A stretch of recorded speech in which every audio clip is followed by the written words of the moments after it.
now present George Edwards in Frankenstein.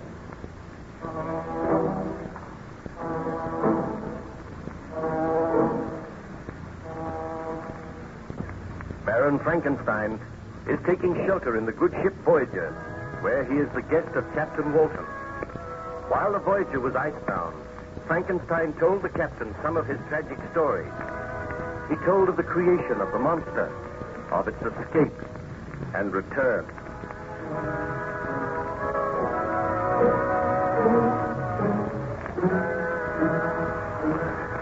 I trust that you had a refreshing sleep, Baron Frankenstein. You certainly look much better this morning. Thank you, Captain. I slept very well, and I feel that my strength is gradually returning. I am glad to hear that. Do you feel inclined to tell me some more of your story? Well, I remember telling you how the monster had returned. He had learned to speak, and he begged me to make him a mate. Yes. One cannot help feeling a little sorry for him. I know what it is to be bitterly lonely. I also know, but the monster rushed out of the house when I refused.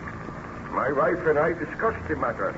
I sent for the burgomaster and begged that his officers would look for the monster. Some little time later, the storm burst in all its fury. The rain came down in torrents, and the thunder roared. My wife approached me anxiously. Victor, do you know that Justine has not brought little William home yet? I had almost forgotten about them, Elizabeth. Are you sure they have not come home? I have searched the house. We have asked the other servants, and there have been no sign of them. Dear, this is most disturbing. You instructed the woman to come home before the storm burst. They have been out for a long time. Do you think we should go and look for them? Well, they only went to the edge of the lake. They cannot be far away. I am worried, Victor. You know the monster is loose out there. Suppose that he were to attack William or Justine. Oh, there is no fear of that. Undoubtedly, Justine and William are taking shelter somewhere. I hope that you are right. But Justine, you have returned. Where is William? How can I tell you? Victor, where is William? I took him to the lake, and I was playing with him there. He ran away from me. He went into the woods. It took a long time to find him, but I failed. I called his name time and time again, but there was no reply. Then the storm burst. I became panic-stricken. I have been out in the rain searching for him. I fear that he may have fallen into the lake. Victor, you must go at once. Find the burgomaster and his men. Tell them to forget about the monster. They must find William. I will go now. Have hope and courage, Elizabeth. I am sure that I will find William somewhere. Madame, how can I ask your forgiveness? I swear that I meant no harm to come to the child. You should have stayed with him, Justine. If any harm has come to me, I will never forgive myself. Well, go and change your clothes. You are wet through, and then come down here. We will wait patiently for Baron Frankenstein to return. Ah, Victor, you have not gone yet. I am taking some of the servants with me. I have left word here that if the burgomaster and his men return, they are to look for William. Wait for me, Elizabeth. I will return as soon as possible. Well, Baron Frankenstein, did you succeed in finding the child? Well, for 2 hours I searched, taking my faithful servants with me. We wandered through the woods, calling the child's name, but there was no reply. At last, somewhat dispirited, I returned home to find my wife and Justine waiting for me as soon as I entered. Victor, is there any news? Did you see any sign of William? Not a sign. He must have fallen into the lake, and it was my fault. Victor, I am distracted. What can have become of William? I do not know, my dear. Did the burgomaster return? He has not been back yet. The storm is abating. Yeah, it is passing. We will continue our search all through the night. Yes. I hear men's voices. So the burgomaster is returning. Bring him in here, Justine. As you command, Baron Frankenstein. Oh, I blame myself for this in a way. Victor, we should never have allowed Justine to take William out today. She should have taken better care of him. She should never have allowed him to stay out of her sight. What is that? A woman screams. Victor, what can it mean? Burgomaster, what has happened? Who screamed? I am calling to tell you, Baron Frankenstein, that a tragedy has occurred. My men have found the body of the child, William. William is dead? Yeah, the girl Justine saw his body when we were carrying it in. My men are holding her. Elizabeth, I do not know what to say to you. Burgomaster, tell us what has happened. I only know that we were searching for this monster of whom Baron Frankenstein spoke.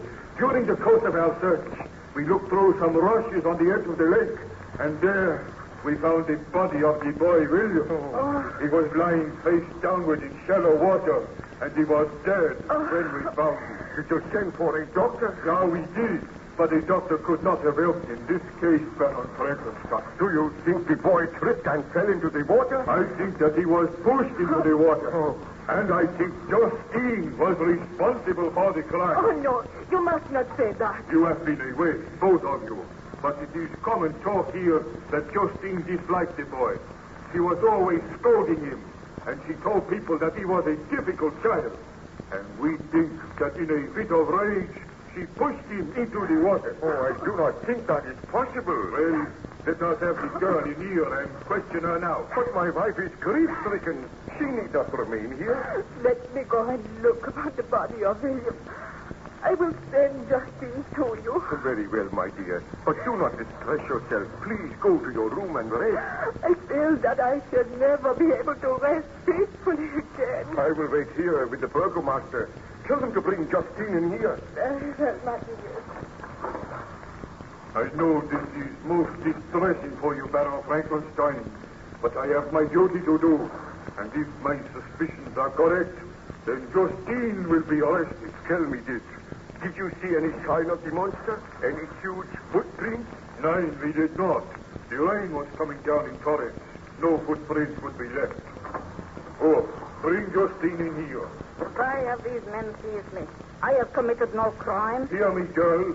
Is it not true that you were always scolding the child? He was a wayward child, and as he was in my charge, I had to correct his faults. You are a woman of unbridled temper, and at times you have been known to strike the child. Why, this is news to me, burgomaster. She has been seen to strike the child. That is not true. That is true.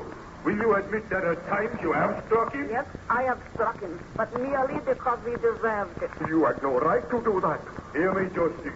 Is it not true that in a fit of rage, you pushed the child into the lake? That is untrue. I swear I did not push him into the lake. He ran away from me. He went into the woods, and I could not find him. You must believe me. We do not believe you. Baron Frankenstein, you know I would not kill the child. Address your remarks to me, Justine. Is it not true that in a fit of rage, you pushed the child into the lake, and then you were afraid of your mad act? You wandered around in the rain for hours and pretended you were looking for him. It is not true. Did you quarrel with him today? I was angry with him for running away from me, and I said I would slap him if I caught him. You terrified the child. I did not kill him. I am going to arrest you and charge you with the murder. You will stand your trial in due time. Baron Frankenstein, I appeal to you. I swear that the child came to no harm at my hands. I have served your family faithfully and well these many years. I did not murder William. You cannot believe it of me. I beg that you do not allow him to arrest me. Burgomaster, I think you are being rather hasty. I cannot believe that Justine pushed the child into the lake. It is my duty to arrest criminals, and I suspect her of having committed the murder. You are a stupid man. There is no proof that I did it. We will find proof. What has happened? Oh, Elizabeth, you have returned? I felt I wanted to know what was happening here. And I thought that you should go and look on the body of William. Justine has been arrested. The burgomaster thinks that she killed William. Baroness, praise me. Do not let them arrest me. I did not kill the child. You believe me. You must believe me. Burgomaster, why do you say that Justine killed the child? Who else would have done it? Wait here. I wish to go and look on the body of the child. Do not take Justine away until I speak with you again. Very well. We will wait for you, Baron Frankenstein. I will return in a few minutes.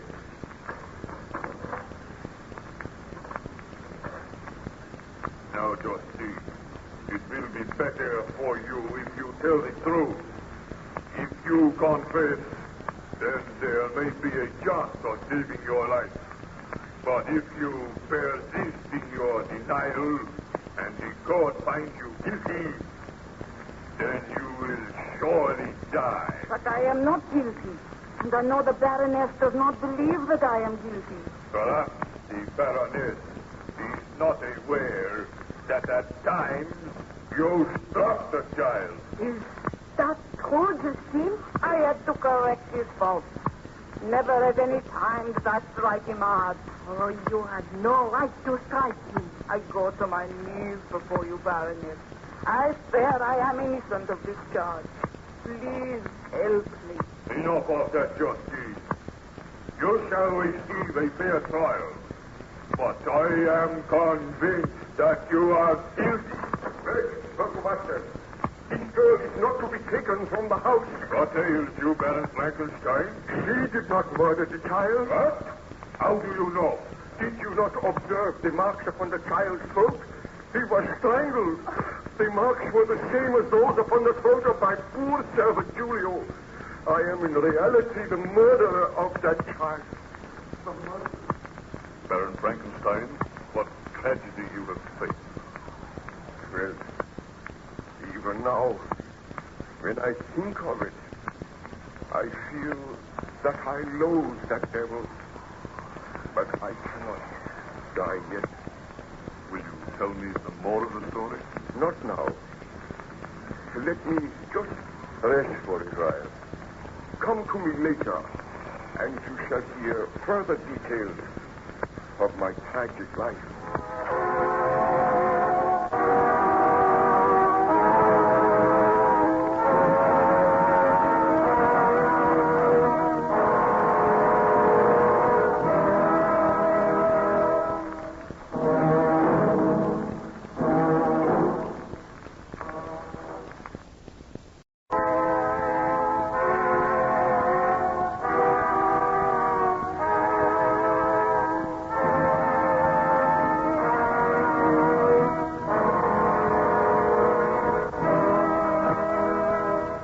Now present George Edwards in Frankenstein.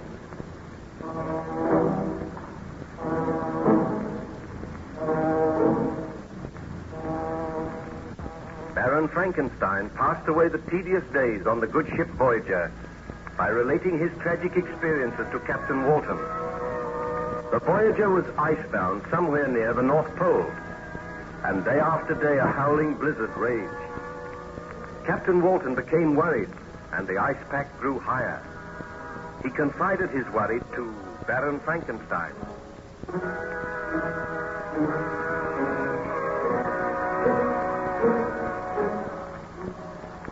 You look rather worried today, Captain Walton. Unfortunately, the weather shows no signs of abating, Baron Frankenstein. Have any of your men seen any trace of the monster? Has he attempted to visit the ship again? No one has seen any trace of it. Let us hope it has perished out there in the blizzard. I hope so, but I very much doubt it. Do you feel inclined to tell me some more of your story? Well, I have told you how the child William was murdered, and on examining the body, I formed the conclusion that the murder had been committed by the monster. I dashed back into the room where my wife and the burgomaster were waiting with Justine, and I told them that I was in reality responsible for the murder of William. They looked at me in some amazement. And then my wife... Victor, what are you saying? It is true, Elizabeth. The monster killed William, and I created the monster. He has done this for revenge because I refused to grant his request. Do you not agree with me that Justine was guilty of the murder? I swear that I am not guilty. You can release Justine. She is innocent. Burgomaster, did I not set you and your men to search for the monster? The monster which you say you created. A likely story, Baron Frankenstein. Understand, Burgomaster, that people do not doubt my word.